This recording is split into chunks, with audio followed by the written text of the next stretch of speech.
우리 다 같이 평안인사를 나누겠습니다.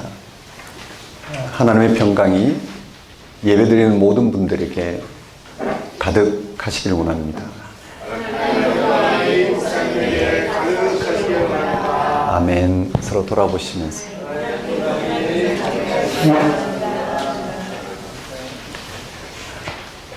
오늘은 사순절 두 번째 주일입니다. 성경은 복음을 다음같이 선포합니다. 그 아들 안에서 우리가 속량 곧 죄 사함을 얻었도다. 속량은 죄 사함을 가리킵니다. 죄 용서 말입니다. 어떤 사람들에게는 이런 말씀이 자연스럽게 다가오겠지만 어떤 사람들에게는 이해 불가할 것입니다.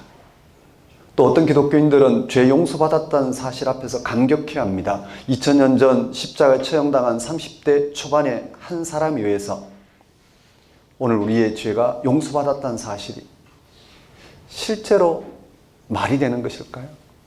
2000년 전 십자가 처형당한 그 한 사람이 내 죄를 용서했다는 말이 어떻게 연결될까요?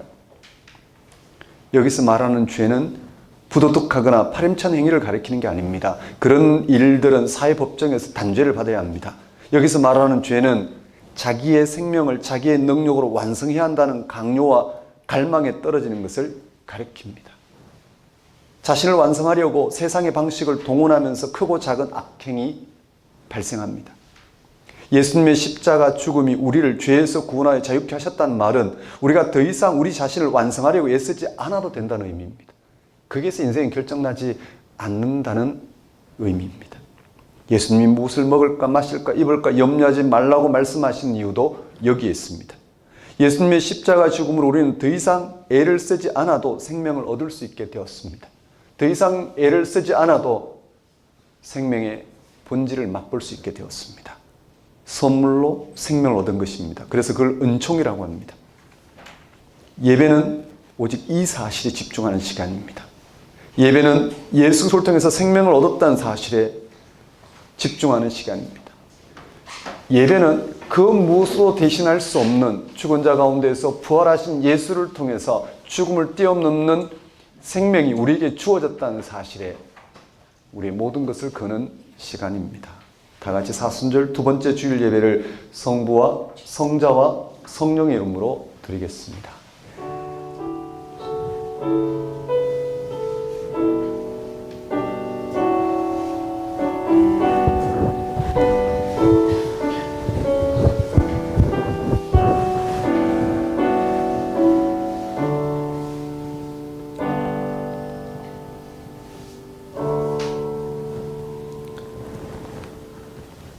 오직 우리가 천사들보다 잠시 동안 못하게 하심을 입은 자 곧 죽음의 고난 받으심으로 말미암아 영광과 존귀로 관을 쓰신 예수를 보니 이를 행하심은 하나님의 은혜로 말미암아 모든 사람들을 위하여 죽음을 맛보려 하심이라.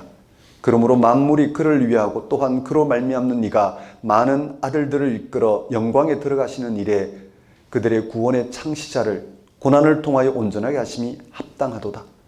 거룩하게 하시는 이와 거룩하게 함을 입은 자들이 다 한 근원에서 난지라. 그러므로 형제라 부르시기를 부끄러워하지 아니하시고 자녀들은 혈과 육에 속하였음에 그도 또한 같은 모양으로 혈과 육을 함께 지니심은 죽음을 통하여 죽음의 세력을 잡은 자 곧 마귀를 멸하시며 또 죽기를 무수함으로 한평생 매어 종노릇 하는 모든 자들을 놓아주려 하심이니 이는 확실히 천사들을 붙들어 주려 하심이 아니요 오직 아브라함의 자손을 붙들어 주려 하심이라.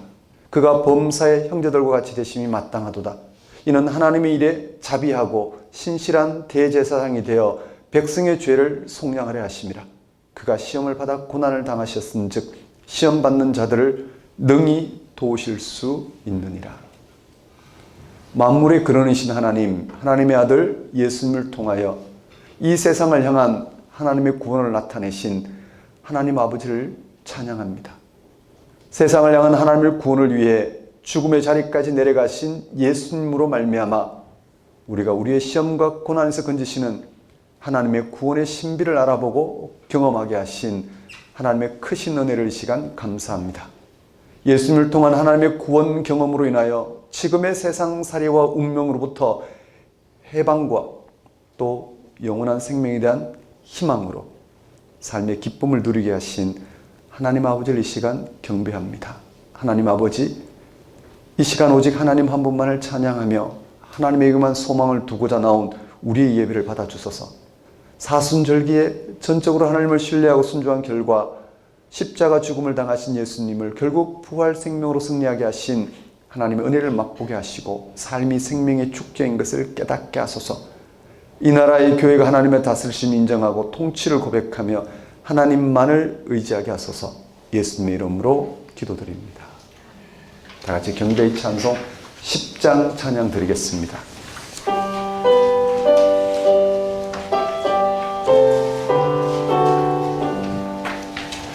전능왕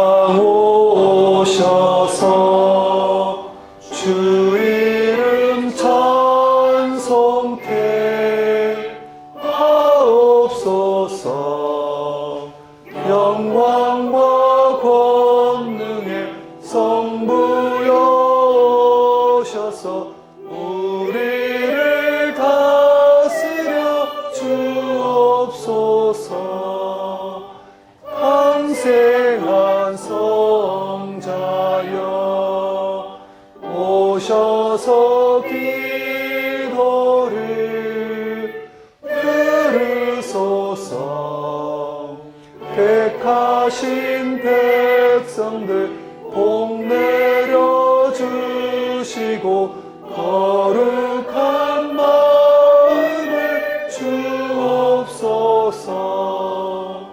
위로의 주 성령 오셔서 큰 증거 주옵소서.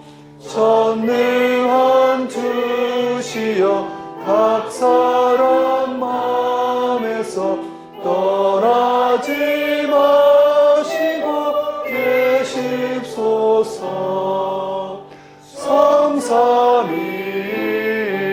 성삼위일체께 한없는 찬송을 드립니다.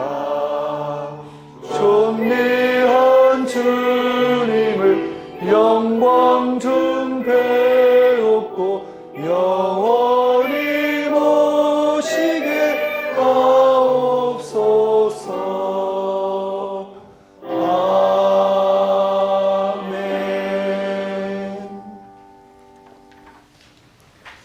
다 같이 사도신경으로 신앙 고백하시겠습니다. 나는 전능하신 아버지 하나님 천지의 창조주를 믿습니다. 나는 그의 유일하신 아들 우리 주 예수 그리스도를 믿습니다. 그는 성령으로 잉태되어 동정녀 마리아에게서 나시고 본디오 빌라도에게 고난을 받아 십자가에 못 박혀 죽으시고 장사된 지 사흘 만에 죽은 자 가운데서 다시 살아나셨으며 하늘에 오르시어 전능하신 아버지 하나님 우편에 앉아 계시다가 거기로부터 살아있는 자와 죽은 자를 심판하러 오십니다. 나는 성령을 믿으며 거룩한 공교회와 성도의 교제와 죄를 용서받는 것과 몸의 부활과 영생을 믿습니다. 아멘. 이 시간은 참회의 시간입니다.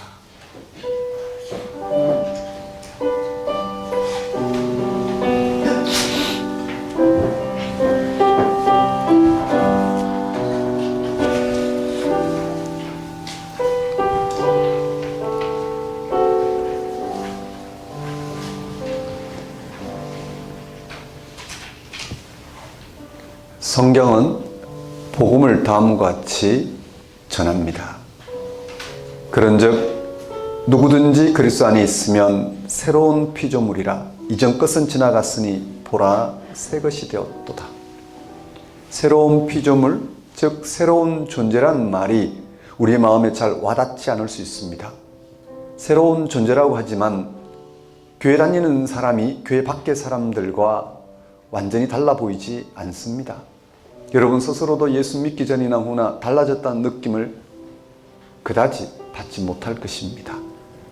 그리스도 안에서 새로운 존재가 된 기쁨과 자유를 누리는 사람도 있긴 하지만 많지 않으며 그런 경험이 있다 하더라도 한 번의 경험으로는 완성되는 게 아니니 조금 시간이 지나면 저희가 그리스도 안에서 새로운 존재라는 사실이 점점 희미해집니다. 이전 것은 지나갔다는 말에 귀를 기울이십시오. 이전 것은 사람을 육신을 따라 아는 것입니다. 세속적으로 판단한다는 뜻입니다. 세속적인 판단에 따르면 명성을 얻고 재물을 얻는 것이 성공적인 인생입니다. 그게 없으면 불행해집니다. 명성과 재물은 다 필요한 것입니다. 문제는 모든 사람이 명성과 재물을 얻을 수 없기에 서로 경쟁할 수밖에 없고 그 과정을 통해서 개인이나 사회의 삶이 파괴된다는 사실입니다. 성경은 이런 방식으로 삶을 바라보는 관점이 이제 끝났다고 봅니다. 새로운 삶의 관점이 열린 것입니다. 이렇게 새롭게 열린 삶의 관점이 바로 하나님과 화해입니다. 이런 새로운 삶으로의 전이가 예수 그리스도 안에서 가능한 이유는 그로 인해서 우리가 죄에서 벗어나서 하나님의 의가 되었다는 데 있습니다. 그 사실을 성경은 이렇게 표현합니다. 하나님이 죄를 알지도 못하신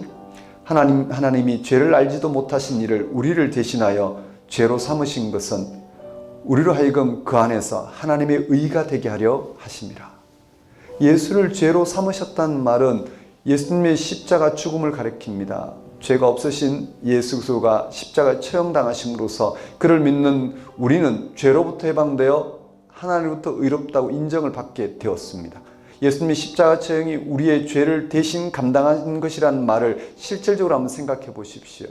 예수님의 십자가 처형은 그야말로 인생 실패입니다. 끝장난 것입니다. 고린도전서 1장 23절이 말하듯이 십자가 처형은 유대인들에게 그리낌이고 이방인들에게는 미련한 것입니다. 옛날이나 지금이나 우리는 이런 인생에 떨어질까 노심초사합니다. 이런 삶의 태도가 바로 앞에서 언급한 이전 것입니다. 이전 것이라고 해서 무조건 나쁘다는 뜻은 아닙니다. 새로운 것이 오기 전까지만 설득력이 있습니다. 새로운 것이 오면 빛을 잃을 수밖에 없는 것이 바로 이전 것입니다. 예수님이 십자가의 죽음으로 이전 것은 빛을 잃었습니다. 왜냐하면 거기서 세상을 새롭게 하시는 하나님의 의가 나타났기 때문입니다. 인류는 더 이상 죽음 이편의 삶으로 절대적으로 여기지 않게 되었기 때문입니다. 이로 인해서 우리는 이제 인생 실패에 대한 두려움에서 벗어났습니다. 두려움에서 벗어난 것을 가리켜 죄가 용서된 것이라고 말합니다. 하나님의 의가 된 것입니다. 하나님과 올바른 관계를 통해 세상을 새롭게 바라보게 된 것입니다. 여러분 지금 행복하신지요? 하나님의 의, 하나님의 생명으로 충만하신지요? 그럴 수도 있고 아닐 수도 있습니다. 그렇다고 말하고 싶겠지만 실제로는 전혀 그렇지 않을 수도 있습니다. 세상이 말하는 고정관념에 묶여서 생명 충만이 무엇인지를 미처 인식하지 못할 수도 있습니다.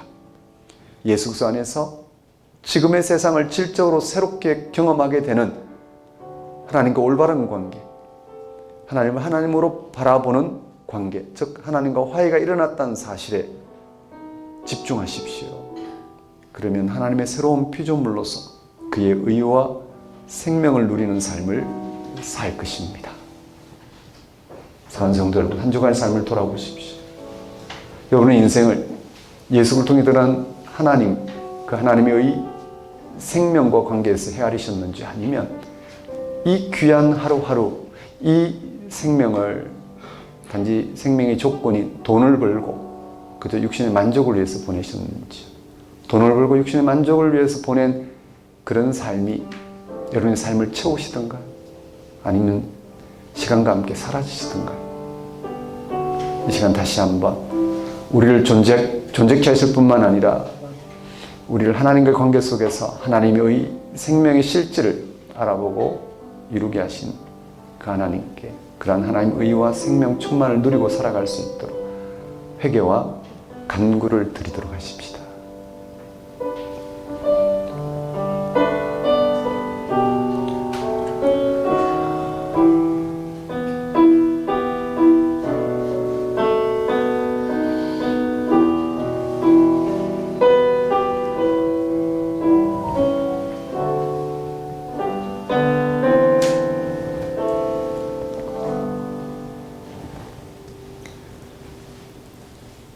하나님 아버지, 예수 그리스도를 통해서 우리 인생에 참된 의, 또 참된 구원 생명이 무엇인지를 보이셨사오니 하나님 예수 안에서 보이신 그의 구원 생명과 관련하여 우리를 새롭게 받아들이고 그 안에서 살아갈 수 있도록 인도하여 주옵소서. 그럴 때만이 시간이 가고 다가오는 죽음 앞에 이 육신이 어떤 식으로 삶을 헤아리고 받아들여야 될지, 또 이 육신이 어떤 것이 행복인지를 비로소 헤아릴 수 있음을 주님 깊이 깨닫게 하셔서 이 시간 하나님께로 전적으로 돌이키는 시간 될 수 있도록 주장하여 주옵소서. 예수님 이름으로 기도드립니다. 다 같이 영광송 2장 찬양 드리겠습니다.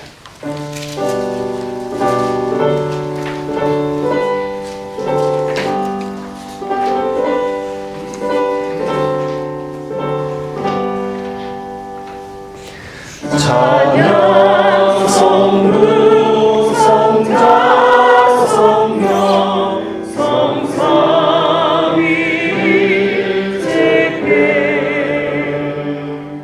영원무궁 아직까지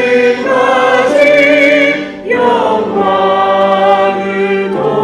돌리세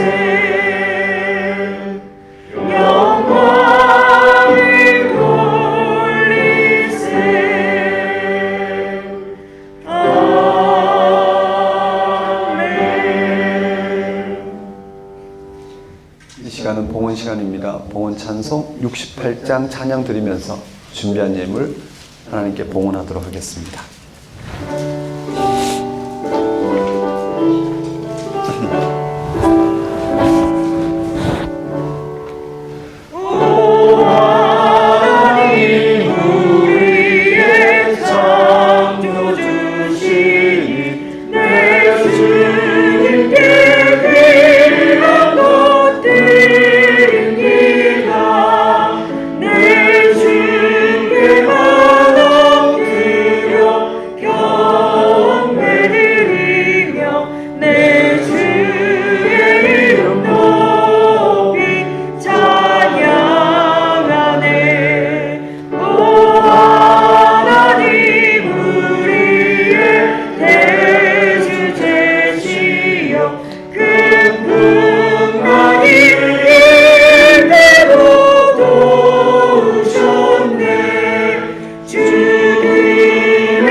하나님 아버지, 한 믿음 안에서 형제와 자매가 된 우리 모두 기쁨과 평화의 마음으로 하나님께 예배를 드립니다.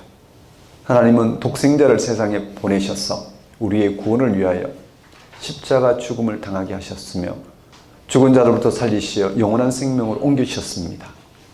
이 사실이야말로 하나님이 행하신 구원의 참된 능력이며 신비입니다.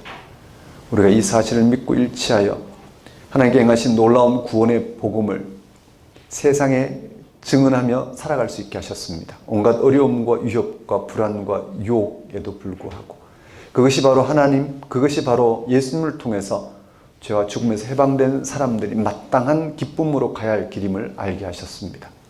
이런 길을 흔들리지 않고 걸어갈 수 있도록 우리에게 복음을 통하여 하나님의 구원의 신비에 생생하게 참여할 수 있게 하시어 어떠한 어려움이 다가오는 현실에도 불구하고 기쁨으로 그 모든 것을 감당할 수 있도록 우리를 변함없이 불러주신 우리가 어찌 하나님께 감사 영광을 돌리지 않을 수 있겠습니까? 이러한 하나님의 다스림 가운데 살아가게 하신 하나님의 은혜를 이 시간 고백합니다. 우리의 모든 필요를 채우신 하나님께 감사 영광을 돌리는 것은 우리의 마땅히 행할 바이며 또한 지극한 기쁨임을 알고 하나님 앞에 들고 나온 우리의 예물 헌신을 받아주소서. 우리로 생명의 주 앞에, 그 신비 앞에, 그 약속과 미래 앞에 다만 순종하는 삶을 살게 하소서. 예수님 이름으로 기도드립니다.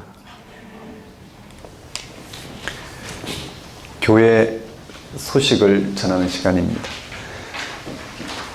작은 교회 여러분 안녕하십니까? 현재 우리는 작은 교회로 살아가고 있습니다. 작은 교회는 그야말로 하나님을 신앙하는 우리 한 사람 한 사람이 교회라는 사실을 받아들이고 교회가 되기 위해서 그 길을 분명히 하고자 하는 신앙인들을 가리킵니다. 작은 교회는 성경이 전하는 하나님의 말씀을 공부합니다. 신앙의 또 하나의 과정으로 공부하는 게 아니라 우리의 신앙을 결정하는 사건을 공부합니다. 그래서 말씀하신 대로 하나님이 살아계셔서 하나님이 보이신 대로 현재 우리의 삶을 결정하는 분임을 우리는 확인합니다. 그래서 세상살이에서 세상이 요구하는 방식으로 살아갈 수밖에 없지만 그러나 그런 요구가 우리의 행복이나 우리의 미래를 결정하는 게 아니라는 사실을 우리는 파악합니다. 그리고 예수 안에서 보이신 하나님, 우리를 없는 것에서 존재하게 하신 것처럼 현재 존재하는 우리에게 하나님만이 공급할 수 있는 그런 생명으로 우리를 채우신다는 사실, 그것이 모든 인류가 맛봐야 될 생명이라는 사실, 그것으로 우리는 만족하며 살아가고자 합니다. 여러분에게 성경 공부, 즉 하나님이 예수를 통해서 드러내신 그 하나님의 일을 전하고 있는 성경 말씀을 통해서 여러분의 신앙을 확인하고 그래서 살아계신 하나님에 의해서 여러분의 삶이 정말 보증되어지는, 정말 여러분의 삶의 진면목이 뭔지를 발견하고 그 안에서 세상을 대하며 살아가는 그런 삶의 능력을 맛보시는 그런 신앙인이 되었으면 좋겠습니다. 작은 교회 소개와 사역은 주보를 참고하시면 될 것 같습니다. 그리고 작은 교회 예배 안내는 지금 드리는 예배는 작은 교회 주일 일부 예배입니다. 일부 주일 예배 오전 9시에 드려지고 있습니다. 2부 주일 예배는 작은 교회와 함께하는 다음 세대 예배입니다. 다음 세대 예배가 지금 일부 예배보다 더 우리 작은 교회 아이들이 같이 어우러서 드리기 때문에 더 많은 분들과 더 풍성하게 드려집니다. 주일 오전 11시 예배인데 시즌제로 운영하고 있습니다. 지금은 가정에서 예배 드리고 있습니다. 그리고 3월 5주간 예배 안내입니다. 오늘은 2월 마지막 주로서 서초구 TMD 교육그룹 지하 1층에 드려지고 있습니다. 3월달은 3월 첫 주, 둘째 주는 같은 장소인 서초구 TMD 교육그룹에서 드리고 3월 셋째 주는 노원구 건영백화점입니다. 넷째 주는 도남동 강의하는 아이들 서울 도남 캠퍼스입니다. 그 다음 다섯 번째 주는 다시 서초구 TMD 교육그룹 지하에서 드립니다. 그 다음 공지 내용을 좀 잘 들어주시면 좋겠습니다.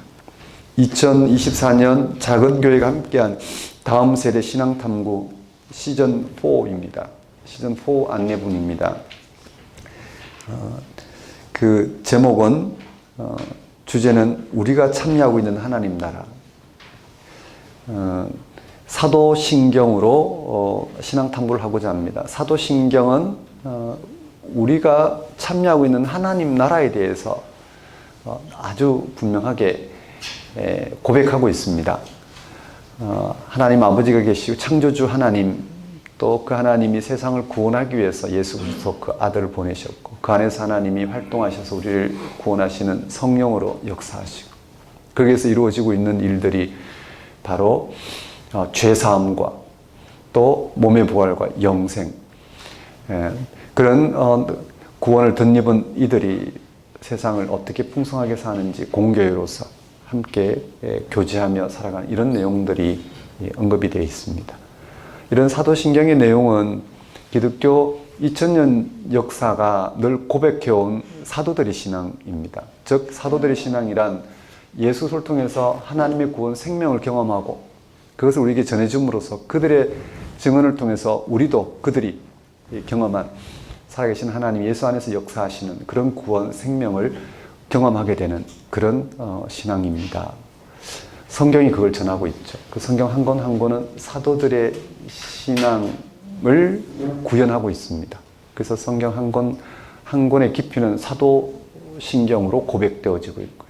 그래서 사도신경을 우리가 시즌 4에서 다음 세대와 나누면서 우리 가이드는 가이드대로 작은 교회 구성원들인 가이드는 가이드대로 더 우리 신앙을 분명히 해가고 또 다음 세대는 그런 신앙을 소통함으로써 바르게 선택할 수 있도록 하나님을 바르게 알아보고 그 하나님을 실제로 믿을 건지 아닐 건지 바르게 선택할 수 있도록 안내하는 역할을 할 수 있었으면 좋겠다 싶습니다.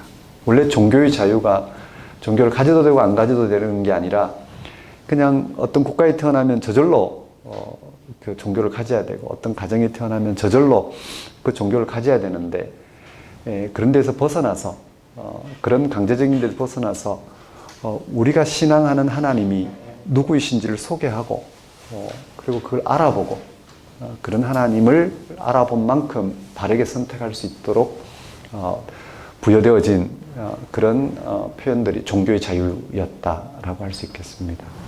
그만큼 우리가 다음 세대를 향해서 작은 교회가 그렇게 탐구 활동을 할 수 있었으면 좋겠다 싶습니다. 해서 그 일정은 3월 4주간은 3월 3일, 10일, 17일, 24일 있는 그 주간 4주간은 준비 주간입니다. 그리고 3월 31일 날 예비 모임입니다. 우리 작은 교회 다음 세대가 다 나와서 예비 모임을 할 거고요. 그리고는 4월 첫 주, 둘째 주, 요 TMD 이 교육그룹 여기에서 진행이 되죠. 1차, 2차 신앙 탐구 과정이 펼쳐집니다. 그리고는 가정에서 2주, 가정에서 2주, 1차, 2차 이루어진 그 신앙 탐구를 다시 부모님이 가이드가 되어져서 예비 가이드든 아니면 본 가이드시든 가이드가 되어서 실제로 아이들과 신앙을 이야기해보는 그래서 삶을 같이 해석해보고 그렇게 선택할 수 있도록 그런 과정을 좀 밟도록 하겠습니다.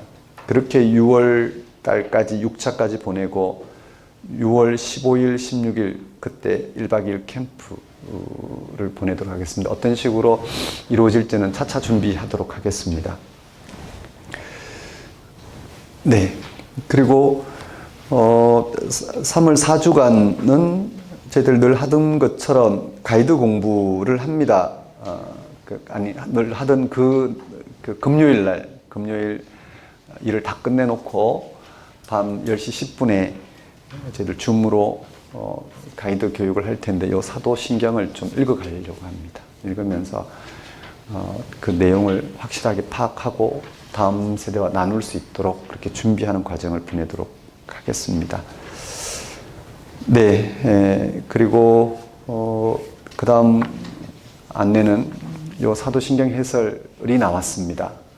우리가 시즌 1 때 다뤘던 해설인데 요번에 시즌 4에서도 다룰 건데 책자로 엮어져서 우리 가이드분들이 소화할 수 있도록 되어 있습니다. 가이드분들뿐만 아니라 작은 교회 이 성경 공부하시는 모든 분들은 한번 옆에다 두시고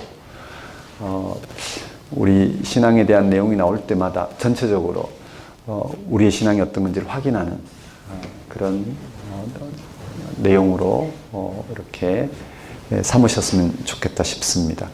필요한 만큼 가져가셔도 좋습니다. 아니 구입해서 가져가셔도 좋습니다.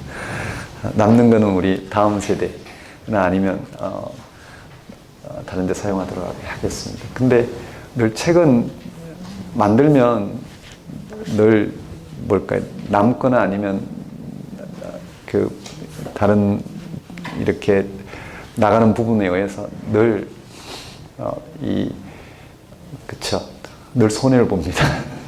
교회 지원을 받아야 됩니다. 그래서 여러분이 각자 구입하셔서 필요한 만큼 보시면 될 것 같습니다. 자, 그럼 오늘 우리에게 주신 하나님 말씀 보겠습니다.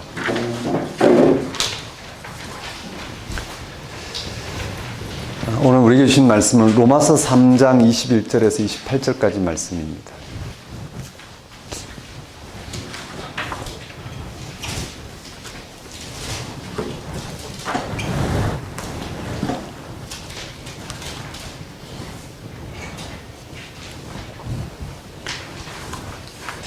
로마서 3장 21절에서 28절까지 말씀 제가 받들어 봉독하겠습니다.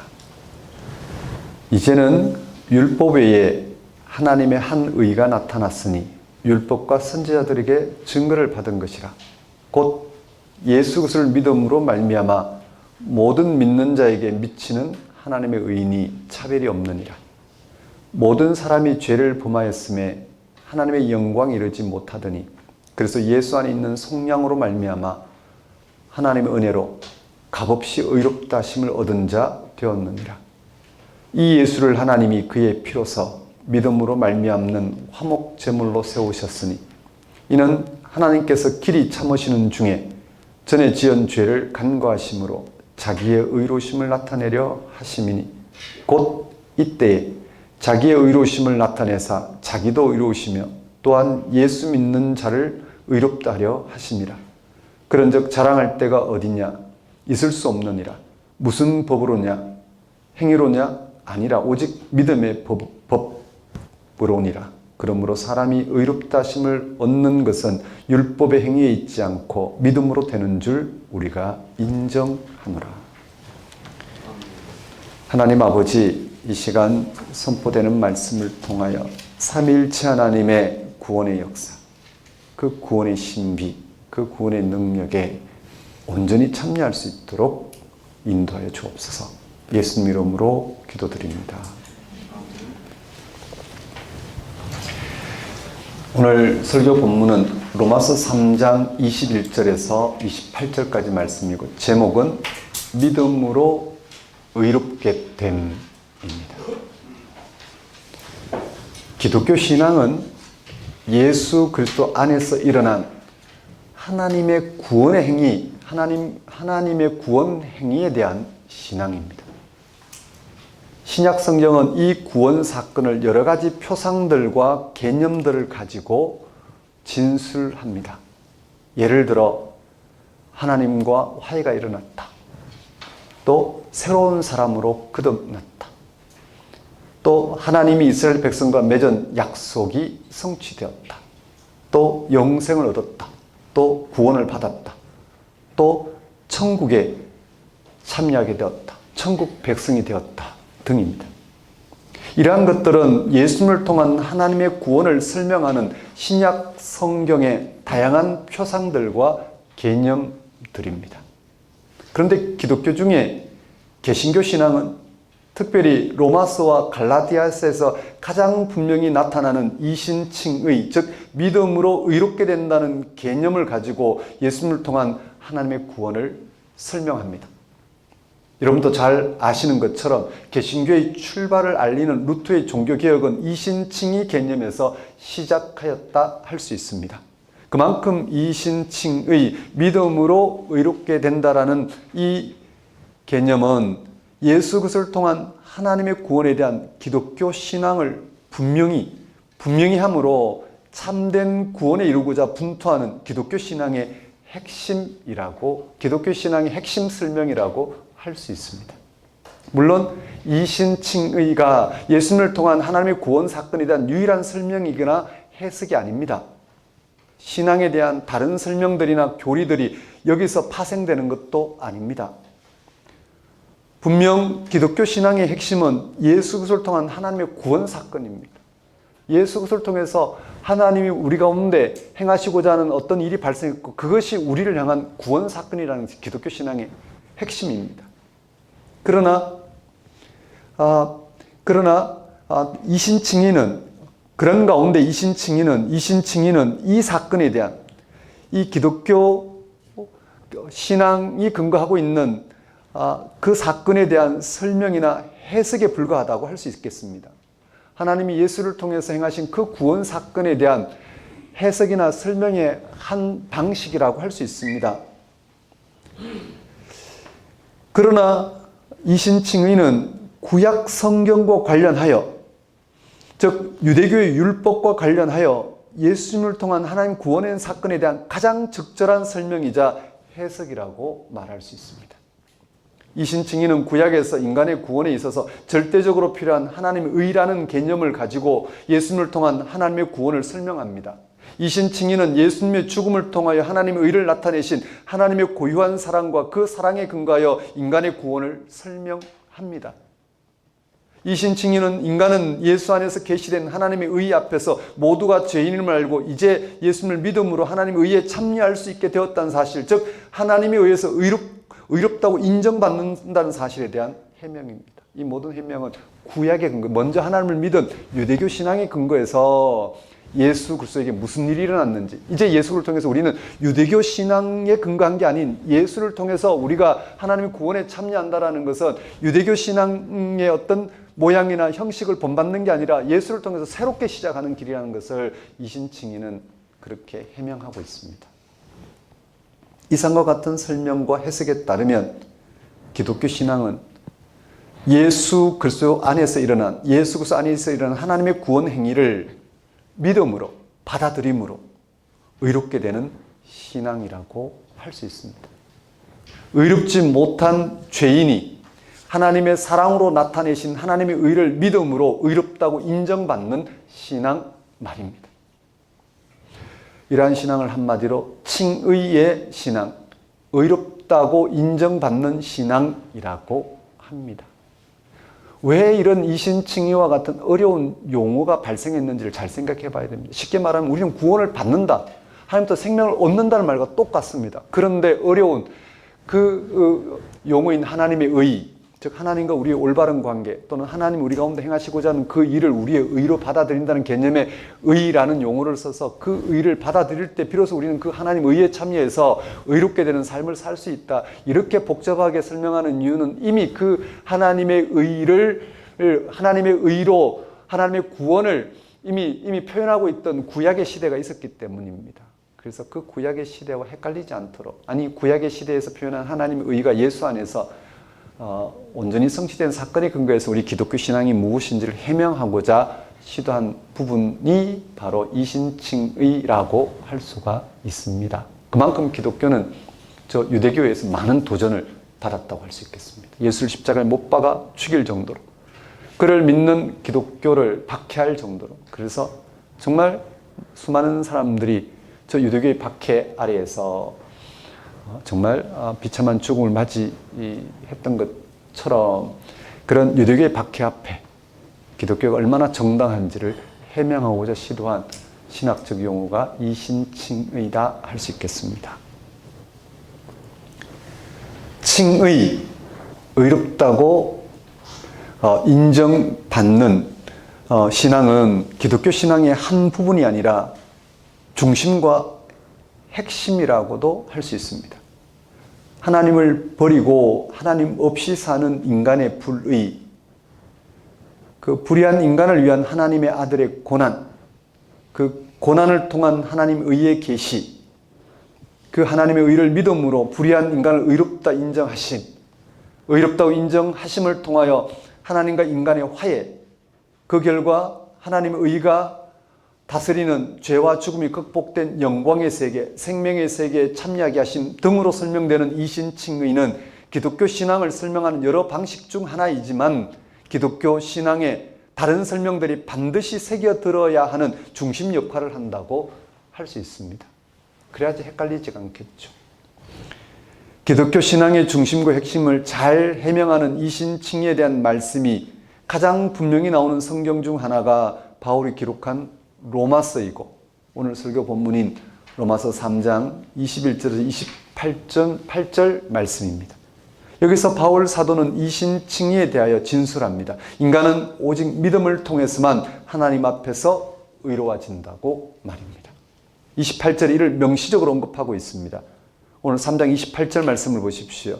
그러므로 사람이 의롭다 하심을 얻는 것은 율법의 행위에 있지 않고 믿음으로 되는 줄 우리가 인정하노라. 성경은 의를 구원과 똑같은 의미로 사용합니다. 그 이유는 인간의 타락이 곧 의의 상실이라고 보기 때문입니다. 의의 상실은 하나님과 올바른 관계, 즉 의의 관계가 단절된 것을 말합니다. 하나님은 창조주로서 생명의 근원입니다. 인간은 피조물로서 생명의 차원을 하나님께 두고 있습니다. 피조물인 인간이 창조주 하나님께 생명의 근거를 두는 것으로 구원, 생명을 얻는 것이 바로 하나님과 인간이 올바른 관계를 나타내는 것이 바로 하나님의 의입니다. 다시 말씀드립니다. 피조물인 인간이 창조주 하나님께 생명의 근거를 두는 것으로 구원, 생명을 얻는다는 것이 바로 하나님의 의입니다. 이러한 하나님의 의의 상실은 죄입니다. 하나님과 올바른 관계를 떠나 인간이 자기 자신과 세상을 통하여 자신의 삶을 확인하는 것은 인간의 의, 자기의, 즉 불의에 불과합니다. 그것은 죄입니다. 왜냐하면 자기의 존재 근거를 도무지 알 수 없고 존재한 자신의 신비를 망각하고 그저 존재의 조건인 이런 먹고 사는 이런 문제에 자기 모든 삶을 걸어둔 나머지 존재가 갖고 있는 신비나 충만을 맛보지 못한 채 죽음과 함께 그 존재 근거를 상실하기 때문입니다. 결국 생명을 상실하는 죽음에 처하기 때문에 죄입니다. 하나님은 의를 상실하고 죄 가운데 있는 인류를 향하여 이스라엘이라는 한 민족을 통하여 하나님 의에 이룰 수 있도록 율법을 주셨습니다. 율법은 피조물인 인간이 창조주 하나님을 떠나 죄 가운데 있음을 깨닫게 하고 하나님께 돌아오게 하는 교훈, 가르침, 기준입니다. 바울은 율법을 거룩하다고 주장합니다. 율법은 거룩하고 정당하고 좋은 것이라고 말입니다. 이런 율법을 따르는 사람은 하나님의 뜻을 따르는 것이기 때문에 하나님에 의해서 옳다고 인정받으며 하나님과의 관계가 정당하다고 인정받습니다. 즉 인간의 삶을 결정하는 하나님과 하나가 된다는 뜻입니다. 그래서 유대교의 바리새인들은 의를 얻기 위해서 율법을 철저하게 행했습니다. 그것을 문자적으로 철저하게 지켰습니다. 바울도 바리새인으로서 어려서부터 철저하게 율법을 지켰습니다. 왜냐하면 율법은 하나님과의 올바른 관계를 가르쳐주고 있기 때문입니다. 그것을 절대적인 줄 알고 살았습니다. 그것만이 의롭게 되는 길이었습니다. 유대인들의 모든 것은 이 율법을 따랐습니다. 성전에서 행하는 종교의식부터 시작해서 사회 질서를 세우는 일들 다 율법을 따랐습니다. 심지어 음식 규정도 거기에 포함됩니다. 깨끗한 먹을거리와 더러운 먹을거리를 구별해야 합니다. 돼지고기는 먹을 수 없었습니다. 성윤리에 대한 가르침들도 자세히 들어있습니다. 율법을 실천함으로써 의롭게 된다는 유대인들의 생각은 상식적으로도 옳습니다. 요즘식으로 바꿔 말하면 법대로 사는 것과 같습니다. 법을 지켜야 사회가 건강하게 돌아갑니다. 만일 도로에서 신호등을 무시하면 도로는 아수라장이 됩니다. 사회생활도 그렇습니다. 아무 때나 출근하고 퇴근하면 일이 되지 않습니다. 자기 좋을 대로 사람들을 대하면 사람 관계가 엉망이 되고 맙니다. 유대인들은 자신들의 율법이 하나님께 주신 것이며 그걸 바르게 실천하면 의로워지고 구원받는다고 믿었습니다. 유대인이라고 한다면 아무도 그걸 부정하지 않습니다. 율법이 가르치는 하나님과 올바른 관계를 맺기 위해서 그들이 할 수 있는 모든 것을 다 행하고자 했습니다. 그러나 율법을 실천하는 데 있어서 보통 수준의 유대인이 아니라 율법 근본주의자를 불릴 정도로 철저했던 바울에게 율법의 근본적인 한계를 깨닫게 되는 한 사건을 경험하였습니다. 바로 하나님께서 예수님의 죽음을 통하여 계시하신 하나님의 의 말입니다. 바로 하나님의 의는 하나님과 올바른 관계를 지키기 위해서 그걸 가르쳐주는 율법을 행함으로써 내가 하나님과 올바른 관계를 유지하고 있다고 생각하며 그렇게 그것으로 의로움을 하나님으로부터 인정받고자 시도했던 그런 모든 시도를 넘어 원래 율법이 가르치는 하나님과 우리의 올바른 관계는 우리의 생명이 저 하나님께 있다는 사실, 실제로 받아들이느냐 받아들이지 않느냐에 있다는 사실을 그는 예수님의 죽음을 통해서 경험했습니다. 그게 뭐냐면 부활이었습니다. 즉 죽은 자의 부활을 일게 하실 하나님으로 알아봐야 되는데 그 하나님을 이 편에 우리가 얼마만큼 하나님과 올바른 관계를 유지하는 것으로 다른 사람과 구별하여 하나님께 인정받느냐, 이 땅의 삶을 가지고 자신의 의의 기준을 가지고 그 하나님이 죽은 자 가운데 부활에 이르게 하실 분으로서 알아보는 것을 실패하고 있다는 사실을 그는 깨달았습니다. 바울이 부활의 빛 가운데서 경험한 하나님의 의에 대한 경험은 지금까지 자신이 율법의 행위를 통해 이루고자 한 의는 인간의 자기 의에 불과했다는 것을 깨달았습니다. 인간은 하나님 앞에 그 어떤 것도 내세울 수 없을 만큼 불의한 인간을 불러 하나님과 의롭게 하신다는 사실, 그 의는 정말 인간 존재를 근본적으로 새롭게 한다는 사실을 알고도 실제로 거기 이르지 못하고 이루고자 했던 자기를 중심으로 그렇지 않은 사람과 구별하여 하나님께 인정받고 있다는 사실에 떨어졌다는 것을 그는 뼈저리게 경험했습니다. 그래서 바울은 로마서 3장 20절, 오늘 본문 바로 앞절에서 다음같이 진술합니다. 그러므로 율법의 행위로 그의 앞에 의롭다 하심을 얻을 육체가 없나니 율법으로는 죄를 깨달음이니라. 바울은 이 구절 이후 21절에서 이제 전혀 새로운 의를 말합니다. 하나님이 예수님을 통하여 하나님의 의를 새롭게 나타내셨다는 것입니다. 율법을 실천하는 것이 아니라 예수를 믿는 것이 하나님의 의에 이르는 유일한 길이라는 것입니다. 이것이 바울이 기독교 신앙을 해명하는 이신칭의입니다. 본문 21절, 22절은 다음과 같습니다. 이제 율법 외에 하나님의 한 의가 나타났으니 율법과 선지자들에게 증거를 받은 것이라 곧 예수 그리스도를 믿음으로 말미암아 모든 믿는 자에게 미치는 하나님의 의인이 차별이 없느니라. 율법에 근거한 인간의 노력으로는 하나님의 의에 이를 수 없는 인류에게 하나님은 전혀 다른 길을, 인간의 능력이 아니라 하나님 자신의 능력을 통한 길을 주신 것입니다. 예수님을 통하여 하나님의 의를 나타내시고 그것을 믿음으로 하나님의 의에 이르게 하신 것입니다. 이러한 일은 바울이 로마서 1장, 로마서를 기록하는 첫 부분 1장 2절에서 4절에서 밝힌 대로 예수님이 죽은 자 가운데서 부활하심으로 이루어졌습니다. 거듭 말씀드리지만 부활이 핵심입니다. 죽음이 극복된 생명 사건인 부활은 세상에서 하나님의 의가 온전히 드러난 사건입니다. 하나님의 의는 유대인이냐 이방인냐의 차별로 이루어지지 않습니다. 우리가 하나님 앞에 얼마나 잘 신앙생활을 했느냐 아니냐 다른 사람과의 비교로 이루어지는 게 아닙니다. 하나님과 우리의 고유한 관계로 이루어지는 사건입니다. 그걸 보이신 사건이 바로 부활 사건입니다. 부활은 인간의 불의한 삶의 실체를 보게 합니다. 부활은 모든 사람이 죄와 죽음에 처해 있다는 사실과 거기서 벗어나기 위해서는 하나님의 의가 필요하다는 사실을 알려줍니다. 부활은 예수에게 나타난 하나님의 의만이 죄와 죽음에서 건진받는 구원의 능력임을 알게 합니다. 이렇게 하나님은 예수님의 부활하심을 통하여 하나님의 의를 나타내시고 그를 믿음으로 의롭다 하심을 얻는 구원에 이르는 능력을 베푸셨습니다. 정말 예수의 죽음을 통해서 나타난 하나님의 의가 아니고는 우리가 하나님과 올바른 관계를 맺고 산다고 하지만 그 맺고 사는 자신의 그런 기준과 행위와 업적에 근거해서 하나님이 자신을 특별히 여긴다는 이 자기의에 떨어질 수밖에 없는 인간의 한계를 저 예수의 죽음을 통해서 하나님의 의를 통해서 바울은 절절하게 경험한 것입니다. 인간은 끝까지 불의할 수밖에 없구나. 인간은 끝까지 하나님부터 존재하게 되었고 하나님부터 새롭게 되는 존재인데도 불구하고 끝까지 그 하나님 앞에 자신을 높이거나 낮추는 방식, 다른 사람보다 높이거나 하나님을 낮추는 방식으로 그렇게 불의할 수밖에 없구나라는 사실을 깨달았습니다. 바울은 이러한 사실을 3장 23절에서 26절에서 전하고 있습니다. 제가 본문 3장 23절에서 26절 말씀을 읽겠습니다. 모든 사람이 죄를 범하였음에 하나님의 영광에 이르지 못하더니 그래서 예수 안에 있는 성령으로 말미암아 하나님의 은혜로 값없이 의롭다 하심을 얻은 자 되었느니라.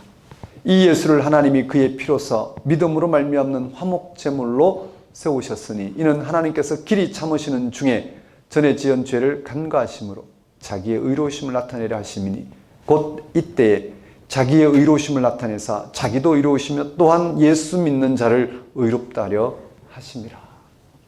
이렇게 예수님을 통한 하나님의 의의 경험은 유대교가 주장한 율법과는 질적으로 다른 길입니다. 예수 그리스도로 인해서 이제 우리는 행위와 업적으로부터 자유로워졌습니다. 구원을 위해서 우리가 해야 할 일이 하나도 없다는 말씀입니다. 이제 우리에게 요구되는 것은 한 가지입니다. 예수를 믿는 것입니다.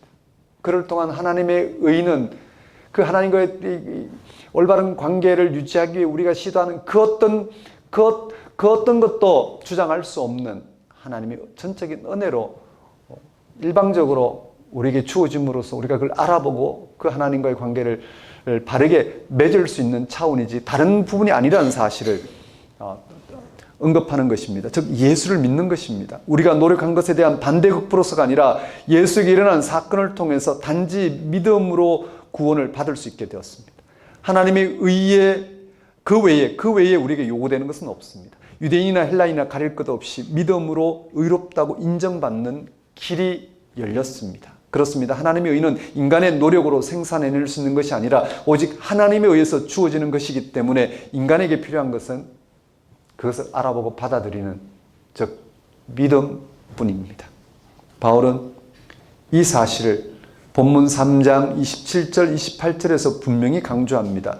그런즉 자랑할 데가 어디 있느냐 있을 수가 없느니라. 무슨 법으로냐 행위로냐 아니라 오직 믿음의 법으로니라. 그러므로 사람이 의롭다 하심을 얻는 것은 율법의 행위에 있지 않고 믿음으로 되는 줄 우리가 인정하노라. 이어서 바울은 로마서 4장에서 아브라함이 예를 들어 하나님으로부터 의롭다는 인정을 받는 것이 행위가 아니라 믿음에 있다고 말합니다. 하나님에게 인정받는 길은 유대인들이 자부심으로 삼는 율법이 아니라 믿음이라는 주장입니다. 바울이 여러 번에 걸쳐 이 사실을 언급합니다. 로마서 4장 13절 말씀이 이렇습니다. 아브라함이나 그 후손에게 세상의 상속자가 되리라고 하신 언약은 율법으로 말미암은 것이 아니요 오직 믿음의 의로 말미암는 것이니라.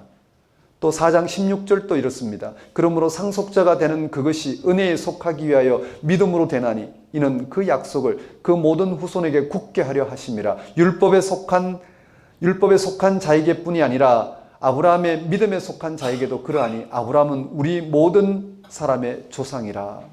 또 22절에서 다음과 같이 언급합니다. 그러므로 그것이 그에게 의로 여겨졌느니라. 아브라함과 같이 하나님이 약속하신 세상의 상속자가 되는 것은 율법이 아니라 믿음이라고 말합니다. 여기서 하나님이 아브라함과 그 후손에게 약속하신 세상이 바로 하나님의 의입니다. 하나님과 올바른 관계에서 펼쳐지거나 아니면 하나님에 의해서 의롭게 되는 차원이기 때문입니다. 즉 하나님이 아브라함과 그 후손에게 약속하신 세상이 바로 하나님의 의인데 그것은 하나님과 올바른 관계 안에서 완성되는 세상 또는 하나님에 의해서 의롭게 되는 세상이기 때문입니다. 그런 세상에 아브라함과 그 후손이 참여하는 것은 그런 세상에 또 상속자가 되는 것은 오직 믿음으로만 가능하지 그들이 어떤 행위로 특별하게 대접받는 것은 아니라는 것입니다.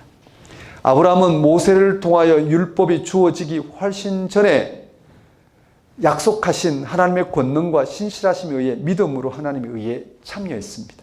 그는 할례를 받기는 했습니다만 할례를 받기 이전에 이미 하나님의 의에 믿음으로 참여함으로써 의롭다 인정을 받았습니다.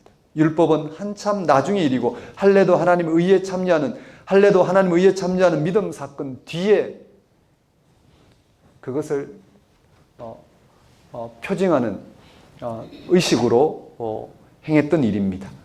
아브라함이 믿음으로 하나님의 의에 참여하여 의롭다 인정받은 것은 율법 이전이며 할례 이전에 발생한 것입니다. 이렇게 하나님이 아브라함을 의롭다 인정하신 믿음은 모든 사람을 하나님의 의에 참여하도록 불러주시기 위한 방식으로서 아브라함에게 먼저 이루어진 것입니다. 그래서 아브라함을 믿음의 조상이라고 합니다. 이러한 설명은 율법을 거부하는 것이 아닙니다. 예수님의 말씀처럼 좋은 나무가 아름다운 열매를 맺듯이 믿음에 뒤따라오는 게 율법이고 의식입니다. 믿음으로 말미암는 율법의 행위가 있는 것이지 율법의 행위로 믿음이 파생하는 건 아니라는 말씀입니다. 그러나 이런 바울의 설명은 당시 유대인들로서는 도저히 받아들일 수 없는 혁명적인 주장이었습니다. 신성 모독과 같은 주장이었습니다. 유대인 기독교인들도, 즉 예수를 믿는 유대인들도 바울의 이런 주장을 극단적인 것을 여길 정도였습니다. 오늘 우리도 마찬가지입니다. 예수를 믿음으로 의롭게 된다는 이 사실을 강조하면 강조할수록 반발이 커집니다. 그러면 우리가 기도하고 전도하고 교회생활 열심히 하는 건 아무것도 아니라는 말이냐라는 이런 반발심이 생깁니다. 바울은 그런 유대 기독교인들 또는 유대인들의 주장에 대하여 부활의 예수 그리스도를 경험한 후에 하나님 앞에서 인간이 어떤 태도를 취해야 되는지를 한치 양보도 없이 정확하게 해명했습니다. 그게 바울 서신이고 바울 서신을 집대성한 바로 로마서입니다. 세상 사람들은 믿음과 정반대의 삶에 떨어져 있습니다. 자기 스스로 자기를 완성해야 한다는 삶에 떨어져 있습니다. 그들에게는 아브라함과 같은 믿음을 볼 수 없고 바울이 말하는 믿음은 더더욱 볼 수가 없습니다. 인생 전체를 통해서 뭔가를 성취하려고 애를 쓰고 있지만 그러나 다 헛수고입니다. 우리 기독교인들은 세상 사람들과 전혀 다릅니다. 우리는 우리의 삶을 우리 스스로 완성할 수 있다고 생각하지 않습니다. 예수님을 믿음으로 하나님에 의해서 완성된다고 믿습니다. 이런 설명을 듣고 옳은 말이긴 하지만 실제로 그게 경험되지 않는다고 생각하는 분들도 있을 것입니다. 예수를 믿어도 삶의 능력이 세상 사람들과 별로 다를 게 없다고 말합니다. 어쩔 수 없습니다. 예수를 믿음으로 이렇게 된다는 기독교 신앙에 깊이 들어가면 이 경험은 아주 분명해질 것입니다. 그러지 않고는 이 경험을 어떻게 나눌 방법이 없습니다. 사랑하는 성도 여러분, 인간 구원의 근거인 하나님의 의가 예수님에게 나타났습니다. 이것은 창조주 하나님에 의해서만 가능한 생명이, 구원이 나타난 것입니다. 우리가 의롭게 된다는 것은 바로 이 생명을 얻는 것입니다. 그것은 지금까지 인간의 노력이나 능력, 업적이나 소유로 인한 의와는 질적으로 다릅니다. 세상과 자신을 통해 인정받으려는 인간의 의는 아무리 화려하더라도 다 사라집니다. 지금의 세상과 지금의 삶은 죽음 앞에서 다 사라집니다. 하나님의 의만이 우리를 죄와 죽음에서 건짐받게 합니다. 이 하나님의 의는 오직 믿음으로 주어집니다. 믿으면 그 어떤 것도 부가적으로 필요한 게 아닙니다. 그것은 하나님의 선물로만 주어질 뿐입니다. 우리 스스로 의로워지려는 노력도 없이 그냥 믿기만 하면 의로워진다는 사실이 낯설 수도 있습니다. 뭔가 자기 희생적으로 의로운 일을 많이 한 사람들 앞에서 주눅들 수도 있습니다. 그러나 실제로는 전혀 그렇지 않습니다. 예수 그리스도에게 하나님의 의가 현재적으로 나타났습니다. 그것을 믿는 자에게 의와 구원과 생명이 은혜로 주어집니다. 거기서 여러분은 창조자 하나님만이 이루실 참 생명을 얻게 될 것입니다. 거기서 여러분의 삶을 자랑하거나 남을 부러워하는 것으로 허비하지 않고 각자 이 존재의 의미를 헤아리며 존재의 신비를 맛보고 존재케 하신 하나님에 의해서 예수 안에서 채워지는 그런 의, 구원, 생명을 누리게 될 것입니다. 그렇지 않으면 시간이 지나면 후회밖에 없을 것입니다. 아쉬움밖에 없을 것이고 또 얼마 남지 않은 인생에 대한 허무와 두려움만이 주장할 것입니다. 그걸 뚫고 나갈 수 있는 유일한 길은 예수에게 나타난 하나님의 의를 우리의 의로, 예수에게 나타난 하나님의 구원을 우리의 구원으로, 예수에게 나타난 하나님의 생명을 우리의 생명으로 받아들이는 것입니다. 이것이 믿음으로 말미암는 의입니다. 여기서 핵심은 믿는다는 사실이 있는 게 아닙니다. 예수에게 우리를 의롭게 하고 구원에 이르게 하고 생명을 얻게 할 만한 구체적인 하나님의 의, 구원, 생명이 나타났다는 사실입니다. 그걸 알아보고 일치함으로써 성령의 역사로 이것이 우리의 의구나, 이것이 우리의 구원이구나, 이것이 우리의 생명이구나. 세상살이에서 왕도가 없구나. 세상살이는 각 시대마다 주장하는 게 있지만 그런 주장이 우리의 삶을 충만하게 하기보다는 이렇게 텅 비게 또 우리를 그렇게 희생당하게 하는구나. 오직 저 하나님만이 우리를 거기서 건져낼 유일한 분이시구나 라는 사실을 확인하고 맛보는 그 자리가 바로 믿음의 자리입니다. 이것이 우리 기독교인들이 세상 사람과 달리 세상에서 의, 구원, 생명을 얻는 기독교 신앙, 즉 칭의, 믿음으로 의롭게 되는 신앙입니다. 여러분, 이런 신앙이 갖고 있는 깊이와 신비를 헤아리는 한 주가 되었으면 좋겠습니다. 기도하겠습니다. 하나님 아버지, 이 시간 예수님을 통해서 하나님만이 우리를 규정할 수 있고, 하나님만 우리를 판단할 수 있고, 하나님만이 우리를 의롭다 하실 수 있고, 우리를 구원, 생명 이르게 하실 수 있는 유일한 분이라는 사실, 그런 하나님으로서 우리를 세상에 허락하시고, 그런 하나님으로서 우리를 예수를 믿게 하시고, 그런 하나님을 통해 예수를 믿음으로 의, 구원, 생명을 경험하게 하셨다는 이 놀라운 사실을 굳게 붙들고 살아가는 한 주가 될 수 있도록 인도해 주옵소서. 예수 이름으로 기도드립니다. 다 같이 일어나셔서 결단의 찬송 302장 찬양 드리겠습니다.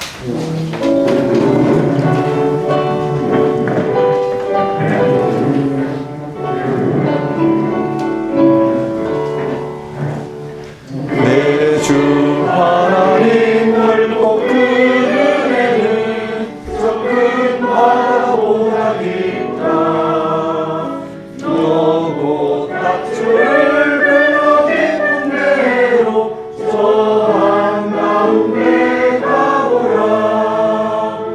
언덕을 떠나서 창가에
기도하겠습니다. 이제는 우리 주 예수 그리스도의 은혜와 하나님의 무한하신 사랑과 성령님의 교통하심이 예수 그리스도에게 생생한 현실로 나타난 하나님의 의를 알아보고 믿음으로 의롭게 되는 삶을 살아가고자 결단한 모든 성도와 세상 모든 사람과 만물 위에 영원히 함께 하시기를 축원합니다.